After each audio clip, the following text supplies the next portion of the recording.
Eto na nga mga chong, marami tayong basketball updates. Christian Stan Hardinger, bakas pa rin ang lungkot sa pagkakatrade ng Barangay Ginebra. Coach Tim Cone may inamin patungkol sa bagong rebuild na lineup ng Barangay Ginebra. Ngayong conference nga mga chong ay sala sa init at sala sa lamig yung ipinapakitang performance ng Barangay Ginebra. At mismong si Coach Tim Cone na ang umamin na marami pa silang inaayos sa kanilang kupunan. Marami nga ang nag-e-expect na sa transition ni Stephen Holt, RJ Abarrientos at Isaac Go sa Barangay Ginebra na agad silang makakagawa ng malaking impact. Pero kabaliktaran nga yung nangyayari. At mismong si Coach Tim Cone nga yung umamin sa realidad ng pagkakadagdag ng mga bagong players sa kanyang koponan. Dahil ayon mismo kay Coach Tim sa press con interview matapos nilang talunin ng NLEX, ay marami pa nga daw silang trabaho na kinakailangang ayusin. Gaya na lang ng pagde-develop ng kanilang team chemistry at kung ano-ano yung mga role na gagampanan ng mga bagong players sa kanyang koponan. At lahat nga raw ng kanyang mga players ay nagbago ang role. At si Japet raw yung may pinakamabigat na role ngayon dahil hindi na nga ito backup lang ni Christian Stan Hardinger kundi isa ng main big man ng kanyang koponan at kailangan ng more minutes, more touches at yan raw yung adjustment para kay Japet Aguilar. Pagdating naman kay Scotty ay kinakailangan raw nitong maglaro kasama ni RJ Abarrientos. Pareho raw itong mahusay na pumasa at ni isa sa kanila ay walang gustong tumira. Si Stephen Holt naman daw ay kinakailangan maging import stopper at the same time scorer at isang malaking adjustment raw yan para kay Stephen Holt. Pero kahit na ganoon ay pinuri nga ni Coach Tim Cone yung kanyang mga local players na nag-step up para mabawasan yung mabigat na trabaho ni Justin Brownlee. Special mention pa nga nito itong si Stephen Holt na nagbigay sa kanila ng magandang tempo sa simula at ipinagpatuloy ng aggressive Scotty Thompson kaya nila nakuha ang panalo. Sa ngayon ay hindi daw nakikita ni Coach Tim Cone na championship contender team ang Barangay Ginebra.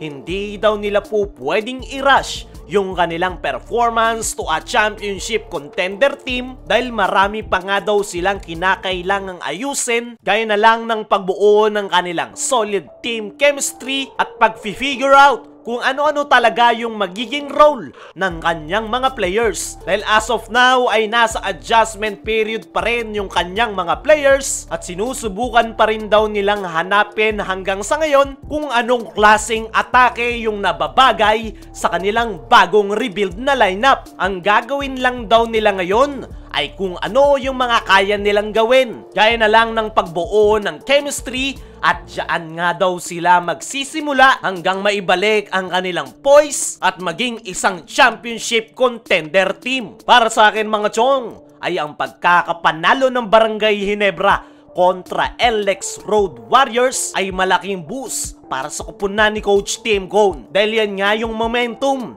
na kanilang hinahanap para magtuloy-tuloy na yung magandang performance ng kanyang kupunan. At gaya nga ng sabi ni Coach Tim, back to zero ang Barangay Ginebra dahil lahat ng kanyang mga players ay nag-a-adjust sa kanilang panibagong role. At once nga na ma-establish nila ang kanilang game rhythm ay doon na natin simulang makikita yung full potential ng bagong rebuild na lineup ng Barangay Ginebra. Kung ang Barangay Ginebra ay nagsisimula ng mag-adapt sa kanilang bagong rebuild na lineup, ay eto naman kanilang itinrade na big man na si Christian Stan Hardinger ay bakas pa rin ang lungkot matapos i-trade ng Ginebra sa Terra Firma. Ngayong conference nga mga chong ay matamlay yung performance nitong si Christian Stan Hardinger. Nawala nga yung kanyang pagiging aggressive to the basket at marami nga ang nakakapansin na tinatamad na itong maglaro. Ayon niya mismo dito kay Terra Firma head coach John Cardel na hanggang sa ngayon